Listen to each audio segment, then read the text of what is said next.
એનો વિવેક કહી દે કે બેન જ ભણાવે છે. ત્રણ વાર પૂછે ત્યારે હળગદીને ઉપીર જાય. શરમાતો ઉપીર જોતો માનો ગુરુની અસર થઈ ગઈ સાથે ગુરુની લજ્જા લાગી હાલે. છોકરો બે જાઓ તમારે જોક્સ બોલો. એ જે વીણતા થાય હામાં આવી આવો સ્પેશિયલ તમારે હાટું જોક આવી આવો હામાં બે જાય. એ બે જા તું હામાં બે જા અહીં બે જા ને હામાં. ઓય આ બધું અહીંયા આવ્યું તાળીઓથી વધારવાના આવ્યા ત્યારના હક ને અમે તમારી જવડા હતા ને અમે આવું નહોતા કરતા. અમે પાર્કિંગમાં હોઈએ. તાકાત છે કોઈ ને આપણા ગામમાં આવ્યો હોય હવા હોતો જાય હવા કાઢ નાખી. કેમ છો બરાબર છે? તું કેટલામાં ભણે ભાઈ? ઓય કેટલામાં ભણ તું? નિશાળે જાશો સ્કૂલે? બેન ભણાવે ને?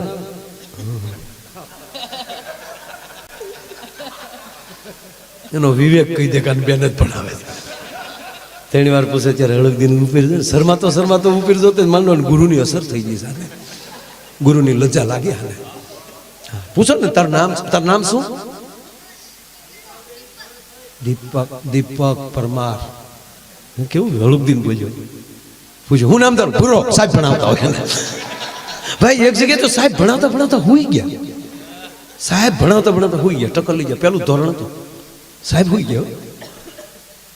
છોકરા બેઠા કે આપણા સાહેબ હુઈ ગયા હતા. ભલે હું ક્યાં ભણવું મચ્યું બોલ્યા કે એમ છોલ્યો આજે પગાર કઈ હુવાનું છોલે લે ઝઘડવાનું કીધું તો અમુક તૈયાર જ બેઠા કાગળની ભૂલ કરીને સાહેબના કાનમાં ભરાયો. પણ સાહેબે ટક્કર લઈ ગયેલા છે. અમુક તો સાહેબ એવા હોઈ જાય ને નાખોરા અમુકના એવા બોલે એ તો ખમા મારી માવું સહન કરતી હોય છે. આપણે એમ થાય આખો રૂમ આગળ ઉપડી છે. આપણે ત્રણ ગેર બદલ્યો નાખોરાના.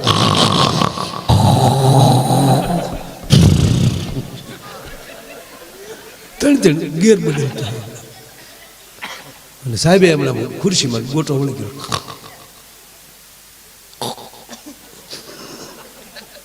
અને છોકરા હળુક દઈને કાનમાં આવને ભૂંગ લઈ સાહેબ. અને ત્રીજે ઝટકે તો સાહેબે એવા ને છોકરાનો હાથ જ હાથમાં લઈને આમ હામાં લીધા. સાહેબ ની મજાક કરો છો? મજાક કાંઈ નતા કરતા. જગાડ ચાચા. કોને જગાડ? તમને. કોણ સુઈ ગયું? તમે સુઈ ગયા હતા? નહીં બેટા નહીં ગમકાયા બોલતા હતા પછી કે નહીં ગગડાથી બોલતી હતી. ના બેટા હું સુઈ નહોતો ગયો, હું યોગા કરતો હતો. યોગામાં કામ ન હોય. યોગામાં દાદા કહે એમાં ખાલી હું એટલું છે કે ગજર નો ચાચા. આ તમને કયો બાબો શીખવાડ્યા છે આવું ગગડાથી વાત? અમે એક ભાઈને દાદા ગુજરી જાત ખરેખર જાય હકીકત બીજું ખરેખર જાત પૂછ્યું દાદા કેમ કરતા? મને કે મારા ભાઈ યોગા કરતા. અરે મેં કીધું યોગામાં તો આયુષ વધે. મને કે અમારા દાદાને ગઈ. અરે મેં કઈ રીતે? મને કે રોજ રામદેવ બાબા સવારમાં ટીવીમાં આવે એટલે અમારા દાદા બેસી જાય હામાં. એટલે દાદા હામાં બેસી ગયા. રામદેવ બાબાએ પદ્માસન કરો. દાદાના હરિયા જેવા પગ હતા તો એ કડાકા કરીને પદ્માસન લગાવી દીધું. અને પછી રામદેવ બાબાએ કીધું કે ઊંડો શ્વાસ લ્યો ઊંડો. એટલે અમારા દાદાએ ઊંડો શ્વાસ લીધો લાઈટ વહી ગઈ ભાઈ કે બાબા કે મૂકો તો થાય ને. દાદાએ ઊંડો શ્વાસ લીધો ને દાદાને આંખું બંધ થઈ ગયેલી આગળ રામદેવ બાબા કે આગળ પણ ખબર નહીં દાદાને લાઈટ બહુ પાડી ગઈ. લાઈટ આવી તા દાદા રહી ગયા. મને એટલે ઓલા સાહેબે છોકરાઓને કીધું છોકરાઓ હું યોગ કરતો હતો. યોગમાં કઈ ગગડાજી ન બોલે કે નહીં બેટા એને સમાધિ કહેવાય. હવે સમાધિમાં તો માના ચક્કો લઈ જાય આવો અમે નહીં અમને વાંચવાની ખબર હોય નહીં બેટા. અને એને એવી રીતની સમાધિ કહેવામાં આવે બેટા અમારી આત્મા નીકળી જાય શરીર અહીંયા પડ્યું રહે અને શરીર તો પછી મન ભાવે એમ કરે ને બેટા એટલે ગગડાટી બોલે છે. એટલે આત્મા વયો ગયો તો ક્યાં ગયો તો? સાહેબ કે સ્વર્ગમાં. ત્યાં હું બાપાને જાય ગયો હતો. જવાય સોયોગમાં હું જાય કે બેટા તમારા માટે નવો અભ્યાસક્રમ લેવા ગયો હતો. ત્યાં તો છોકરા રાજી થઈ ગયા. ક્યાં વાત હે આપણા સાહેબ યોગમાં સમાધિમાં વયા જાય સમાધિમાં આત્મા સ્વર્ગમાં ન્યાલી અભ્યાસક્રમ લાવે છે. ક્યાં વાત હે. પણ એક છોકરો બેઠો હતો શાબાશ સાહેબ શાબાશ. 15 દિવસ પછી છોકરો હોઈ ગયો અને સાહેબે ઠપાટ મારી ભણવા આવો કે હુવા? સાહેબ ઘા નહીં કરવાનો. ધ્યાન સમાધિ. ગુરુને ચીલે ન ચાલીએ તો ચીજ ન કહેવાય.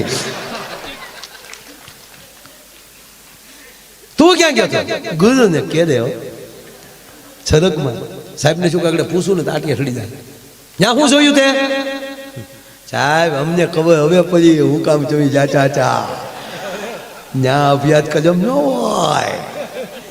મેં જોયું ન્યા એ ઇન્દ્રની સભા અને અપછરાવું જે નૃત્ય કરતી હતી ધા ધઈ તગડે મેનકા ગંપા.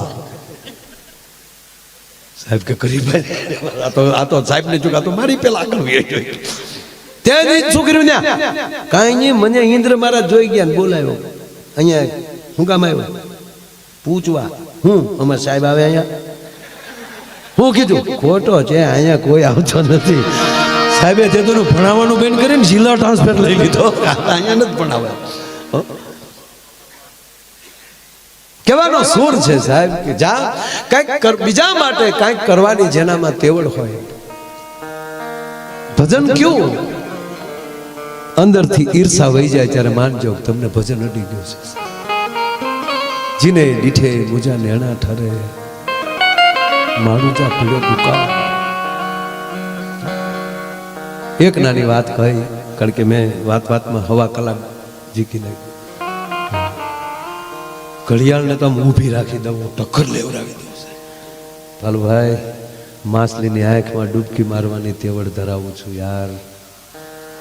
પણ એવો કોઈક સાંભળનારો મળી જાય ને ત્યારે એમ થાય કે આતરડા ભલે તૂટી જાય ને ફેફસા ભલે ફાટી જતા હોય પણ વાત એ છે કે ઝીલનારો કોક જડી જાય. આજ ભલે આમ બેઠા છો એટલે એ ગાયને ખબર પડી જાય કોણ દોવા બેઠું છે. નાભીને ખબર પડે સાંભળનાર કોણ બેઠું છે.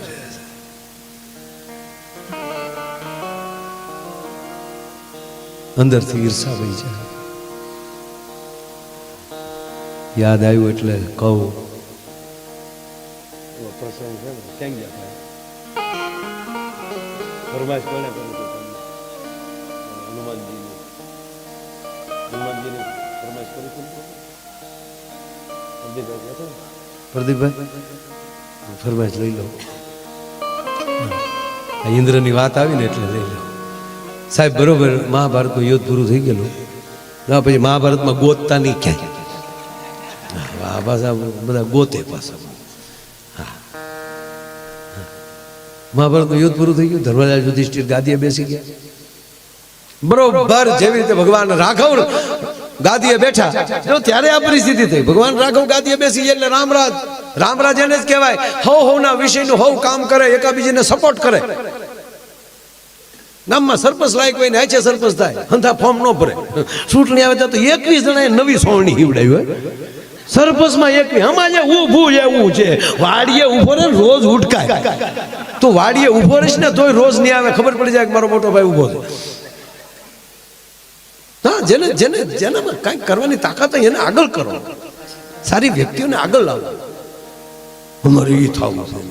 મને કોક કહેતું મને કે તમે ફોર્મ ભરવાના. અરે મારા મિત્રો ફોર્મ ભરે છે એ મારા મિત્રો સાહેબ 90 થી કામ કરું છું. માતાજીને ખૂબ એ રીતે કાંઈ આપણને ન ફાવે ધંધો કરાય. વિધાનસભાના વીની ખબર ન હોય અણિયાજી નું કરો ધપ ધપ ધપ ધપ ધપ ધપ. એને કહેતા આવા જેને ખબર હોય એને મોકલો ને સારા માણસોને જેને એનો વિષય છે. અમુકે તો 5 વર્ષ પૂરા કરી નાખે ને હજી એ ધારાસભ્ય અમુકને ખબર નહોતી હો. પેલા ટીડીઓ મોટો કહેવાય તલાટી મોટો કહેવાય.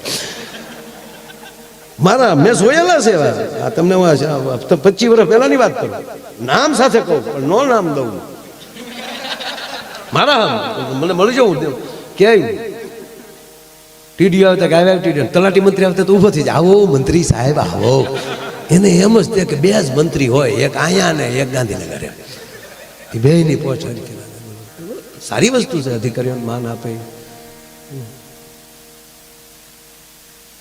ભગવાન રામ ગાદીએ બેસી ગયા. 2 વાત લઈ લઈશ. હવે વાંધો નહીં ને 2 કલાક થાય તો. કારણ કે ગુલ રહે ગુલશન રહે ગુલ કે પત્તે ચલે ગયે अब अच्छे अच्छे बैठे रहे मिस कॉलिए चले गए यार. તમે જોવો તમે યાર તમે જોવો મને ઉપડી છે. કારણ કે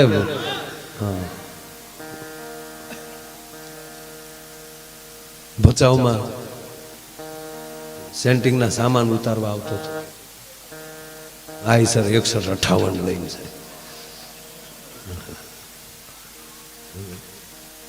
બરાબર. પાલુભાઈ 90માં ગીરગઢડા સુરત ગાડી વાળા કોઈ કે ડ્રાઈવર આજે નથી. મેં મારા કોઈ કીધું હું સડી નતો હમણાં અમને તેથી 20 વર્ષનો છોકરો લક્ઝરી આ કહે છે પેસેન્જર કહેતા કે રોએ પોગાડી છે તો ખરો ને. બીજો ડ્રાઈવર તો મુસીબત એ ન્યાલી સાઈન ડ્રાઈવ નાખે માયા મુસીબત પેસેન્જર ન થાય હું છું એટલે આનું નામ મુસીબત છે. હા બહુ આનંદ ખલેલા ભરવા આવતા મોવાના માર્કેટ મજા આવતી છે. હજી એ જ કરું છું હજી રોડે છું ને એમાં હું કરું છું હું સાહેબ કિલોમીટર વજ્યા ઘરે ગમે એવા રૂમ હોય પણ અમે કોઈ દી લાંબા પગ તૂટ્યું વાળતા જ આવડી ગયું છે સીટમાં ટેવ જ પડી ગઈ શું કરો સોફે તૂટ્યું વાળી તો તરત ઉગાવી દે. એક જણો 17 સોપડવાય ને મેં કીધું અહીં સોપડી દે. અરે મને કેવું હોય મેં કીધું હું ને એટલે આગળ ગાડીમાં એટલે તૂટકી વાળી છે એટલે ગોઠણ જ નાકે આવી જાય. બે વાત તમારી સામે કરવી છે રામ નહીં અને કૃષ્ણ બેયમાં હનુમાનજી છે.